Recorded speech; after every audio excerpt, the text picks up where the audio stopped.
Эң негизги мен үчүн маанилүү өзгөртүү бул Кыргыз Республикасынын президентинин ишмердүүлүгүнүн кепилдиктери жөнүндө мыйзамда 12 беренеси бар. Ал жерде мындай жазылып калган. Экс-президентке татыктуу жарандар кол тийбестикке ээ деп жазылып калган да.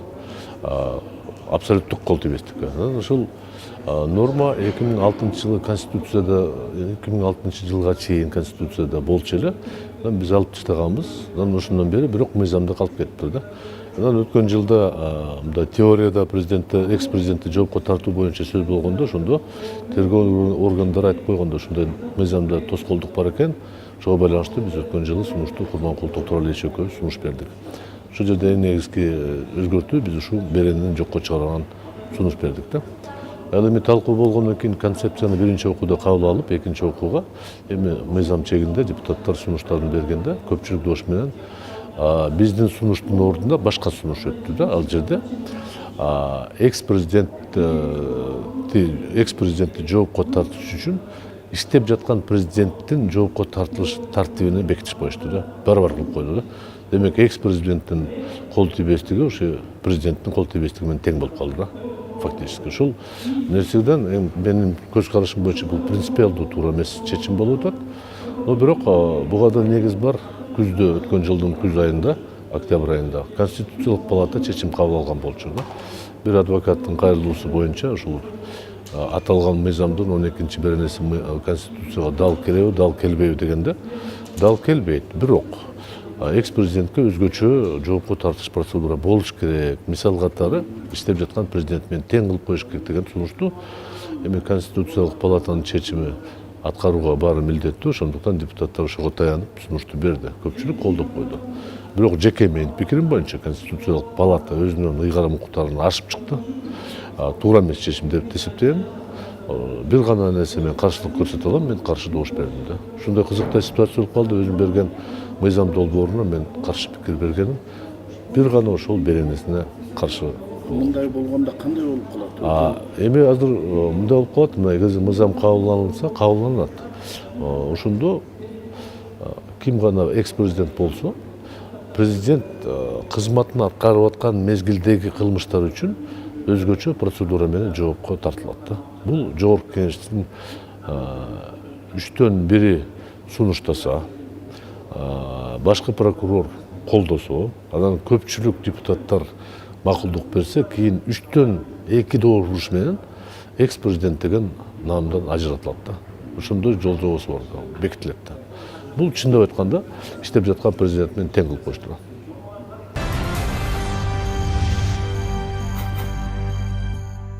Кечеги долбоорго Акылбек Жапаровдун сунушу менен ошондой норма киргизилди. Мен аны туура деп таптым. Каршы добуш берсем деле майла жок. Ал жерде бир 10 өзгөртүү болсо, бирөөсүнө мен каршы болсом, бир гана жолум бар каршы. Бирок ошол сунушу туура эле болду. Ал негиздемеси мындай болгондо, эгерде экс-президент мамлекет тарабынан камсыздоого ээ болсо, коргоого ээ болсо, анан жанагы чоң айлык алса, өзгөчө шарт түзүлсө, эртең күнү ал шайлоого катышып калса, бийликке күрөшөм деп калса, президенттикке же жогорку кеңешке же жергиликтүү кеңешке депутат болом десе, анда теңдик болбой калат да. Анда ал кишиден жанагы кепилдиктерди алып коюш керек. Жөнөкөй жаран катары жооп бере бересиң да. Ошондо теңдик болот да. Негизи мен эми тарыхында эскертсек, баардык президенттер кызматына келгенде булар мындай деп айтат да, мөөнөтүбүз бүткөндө биз эс алабыз, саясаттан чыгабыз, китеп жазабыз, ыр жазабыз деп мындай сөздөрдү жакшынакай бир көңүлдү алып коюшат да. Анан эмнегедир бир мөөнөт бүткөндөн кийин тойбой калышат да. Анан саясаттан чыгыш оңой эмес, таштап кетиш оңой эмес да. Бул бир гана Турдак Кунусубалиев, Абсамат Масалевич ушундай кадамдарга барышкан, бирок алар мындай өмтүлүп бийлик үчүн аракет кылган жок, алар кызмат кылабыз деген кадамдар жасаган да. Ошондуктан ошондой норма кирген негизи туура эле деп айтып атам мен. Эгерде сен чын эле илимий, чыгармачыл же кандай бир маданият тармагында иштейм десең, эркиндик сенин колуңда. Төрдө отур, сый урмат көргүн, сени мамлекет коргойт, мамлекет жакшы айлык берет, коркпой жашай бер, жакшылык илим билимиңди элге таратып, элибизге жардам берсең, сый урмат көрөсүң. Ал эми жок, мен саясатка киришем, депутат болом десе, анда кечирип кой. Тең болуш керек да. Ошондуктан бул норма кирет. Бул норма бир аз кандай болсо да ошо экс президентти тартипке чакырат да. Отуруп алып эле баарына буйрук бербей, буйрук бергим келсе ачык эле ушу партиянын жетекчиси болгон, анда мага айлыгыңар токтотуп тургула, коргооңор баш тартам, дача бачаңар кереги жок, мен эл катары эле жүрөм деп койсо, ыктыяр өзүндө.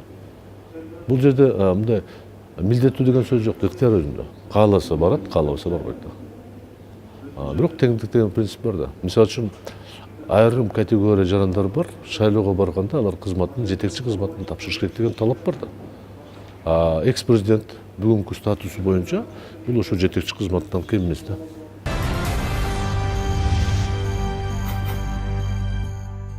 Көйгөй маселе да, муну так айта албайт. Тергөөчүлөр туура $111 миллион зыян келтирди деп айтып атышат. Бирок зыян келтирди деген булар формулировка тергөөдө бул эл түшүнбеш керек. Ушуну 111 миллионду уурдап кетти деген сөз. Аша расход чыгаша болду деген сөз бул. Балким эки жолу төлөнгөн болушу мүмкүн, балким туура эмес төлөнгөн болушу мүмкүн. Ал акча сөзсүз эле ушул 20 кишинин чөнтөгүндө эмес деп ушундай түшүнбеш керек да. Канча ким жегенди мен аны айта албайм, аны тергөөчүлөр өздөрү тактап чыгыш керек болчу да. Анан эң мындай ойлоно турган нерсе 110 миллион бул 111 миллион бул канча 6 миллиард сом болобу? 6 миллиард сом түшүш керек акчаны. Ал түшпөйт. Ал турган иш да. Мисалы үчүн күнөөлөгөн жигиттер үйүнө карап көрсөңөр, мен ойлоп атам миллион таба албайт да.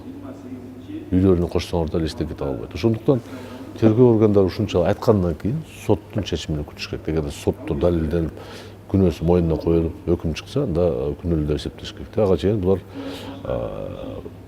мындай тергөөнүн көз карашы болуп атат да. Анан мен чындап айтканда кантип 111 миллион эсептегенде мен үчүн түшүнүксүз да. Эгерде бүгүн ушул темир тезектерди туруштары менен эсептеп туруп, баары бир мыкты эсептеп туруп, анан Кытайга барып туруп, чын эле баасы ушундай деп айтса, анда мен түшүнөт элем да.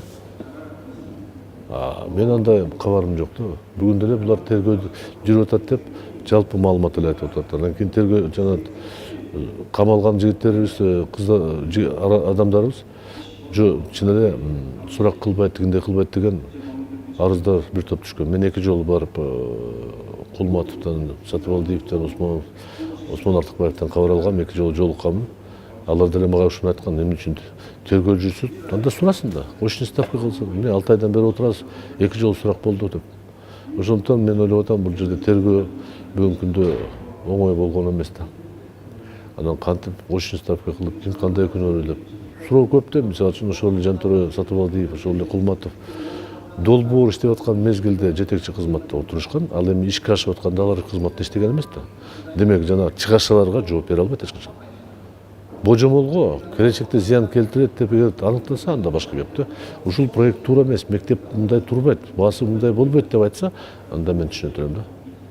Башынан алдын ала булар расходду көбөйткөн деп айтса, анан ушу кирпичтерди эсептеп туруп, шифрларды эсептеп туруп, бул мектеп мынча турбайт эле, бекиткен смета туура эмес деп, анан эмне себептен болгон деп далилдесе, анда туура болот да. Андай жок да. Азырынча жок. Эми билбейм, мен тергөө материалдарды билбейм да.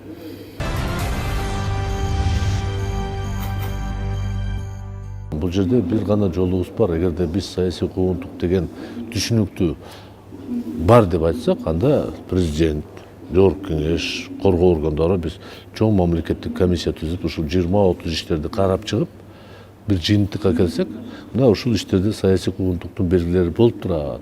Бул жерде аша чабылган, бул жерде туура эмес кылынган, далил жок деп айтып, ошондой бир расмий түрдө кагазды кабыл алып туруп, токтомбу чечим кабыл алып туруп берсек, ошондо ушул кагаз сотко кайра жагдайлар деп негиз болуп калышы мүмкүн да.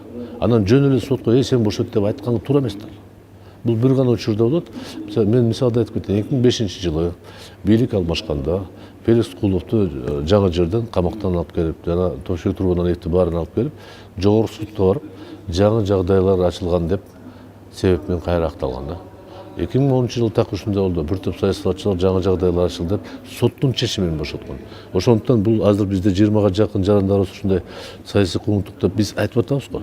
Аларга негиз берип туруп, жогорку сотко мындай негиз берсек туура болмок да. Ошондо биз аларды саясий куугунтукка болгон, буларды кууntук кылган деп айткандан кийин экинчи суроо пайда болот. А ким буга күнөөлүү? Ким? Убактылуу өкмөт. Президент, Аида Салянова башкы прокурорбу. Соттун төрайымыбы. Демек ушул суроо пайда болот. Бирок эгерде биз жанагындай кадамга жасасак, анда аны улантпашыбыз керек. Ошо менен токтошубуз керек да.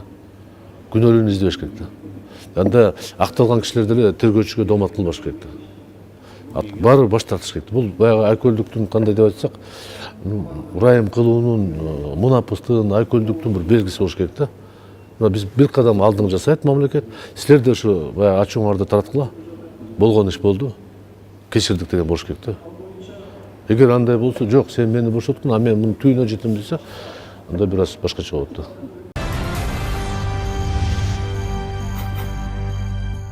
Аталышымдай да, Кыргыз Республикасында саясий репрессияларга 80 жылдык арналат дейт, 38-жылдарга. Ал эми бул жерде кылмыштарды категория боюнча бөлүнгөн. Ушул категория болсо, кээ бир кылмыштар боюнча жоопкерчиликтен бошотулат. Бул аскер кызматын таштап кетүү, анан жана камактан качып кетип, анан өз ыктыяры менен келсе, ошондой учурда алар жооптон тартылат да. Таптакыр кыскалат. Ал эми калган учурда жанагы соттун өкүмү чыккандан кийин жазаларды азайтуу эле максат. Жеңилдетүү. Себеби бизде камакта 11 миңден ашык адам отурса, 3 жылдын ичинде 2 миңге көбөйүп кетиптир да. Анан бир жагынан жаза колдонуш туура эле, жооп бериш керек, бирок экинчи жагынан камакта отурганда эмне кажети бар деген сөз да. Ал жерде оңолбойт да барыбырчы. Анан ошого байланыштуу ушул мунапыс эме өнүккөн мамлекеттерде ар бир жылды дебесек деле тез колдонот да. Биз уже 3 жылдан бери колдонгон эмес. Мен ошол себептен биз мунапысты сунуштадык. Азыр экинчи окууга даярдап атабыз. Буюрса жумушчу топ түзүп туруп, баардык органдар менен сүйлөшүп, тактап бир вариант алып келип, жакын арада жогорку кеңешке киргизебиз экинчи окуугачы. Анан кандай кабыл алат? Ошондо мунапыстын мыйзамын кабыл алса, камакта отурган 4 миңден ашык адамга таасир берет да. Эркиндикке чыга турган бир 200-дүн тегерегинде болот. Калгандары баягы мөөнөттөрү кыскарат. Мөөнөттөрү кыскарганда анда жанагы условно досрочныйга мүмкүнчүлүк берилет. Кээ бирлер бошоп калат, чыгып кетиши мүмкүн. Бирок ал жоопкерчиликтен бошотулбайт. Бул мунапыс жол жобосу башка. Мамлекет тарабынан кечирим кадам деп эсептеш керек да. Азайтуу жолу менен. Анан экинчи дагы бир мыйзам бар эле, ырайым кылуу боюнча өзгөртүү. Мен аны кайра чакырып аталдым. Себеби ал жерде биз көптөгөн өзгөртүү сунуштаппыз. Биздин мыйзам негизинде эгерде 50%га жакын, 50%дан ашык өзгөртүүлөр болсо, анда жаңы мыйзам жазыш керек да. Демек биз азыр кайра чакырып атабыз, аны кайрадан иштеп туруп жаңы мыйзам киргизели деп атабыз да. Ошол жерде мен президентке кошумча укуктарды берели деген сунуш бар бизде. Ал ырайым кылгандан тышкары соттолугуну алганга укук берели деп атабыз да.